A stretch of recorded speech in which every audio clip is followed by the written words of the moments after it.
Welcome to Keep the Faith Ministry News. My name is Sabrina Peterson, and I'm filling in for Pastor Mayer while he's on medical leave. In an unusual move, the Iowa Attorney General's office recently announced it would no longer seek prison time for a convicted sex offender because he now identifies as a woman. The Des Moines Register reports Attorney General spokesman Lynn Hicks wouldn't comment on the reason for the dismissal, other than to say an offender's hormone levels are an important part of substantiating an offender's likelihood of recidivism. In November, the Storm Lake Times reported that Joseph Matthew Smith, a 23-year-old convicted of molesting a fellow MCS student in 2014, was undergoing medical treatment that is needed prior to potentially undergoing gender reassignment surgery. Smith received gender reassignment treatment over the past 2 years at Newton Correctional Facility and started using female pronouns. According to court documents, Smith has expressed a preference to be identified as Josie.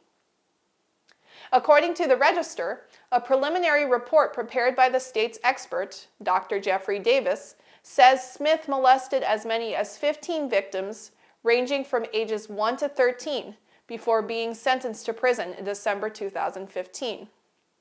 The Iowa Sex Offender Registry shows Smith was convicted of second-degree sexual abuse against a female victim in 2012 and lascivious acts with a child against a male victim in 2014, the Blaze reported.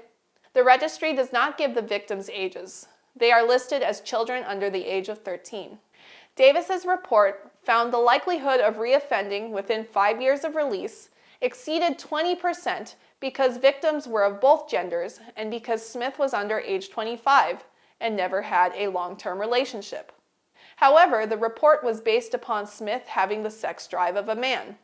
Dr. Tracy Thomas, a forensic psychologist and former clinical director of the Civil Commitment Unit for Sexual Offenders, told the Register that the statute that outlines civil commitment requires the state to essentially prove an offender has a chance of offending greater than 51% for the rest of his life. That becomes harder to prove when an offender significantly lowers his testosterone levels, which has a significantly higher impact on sex drive than estrogen. We don't believe we have evidence sufficient to prove Josie Smith has a significant chance of reoffending, Hicks said.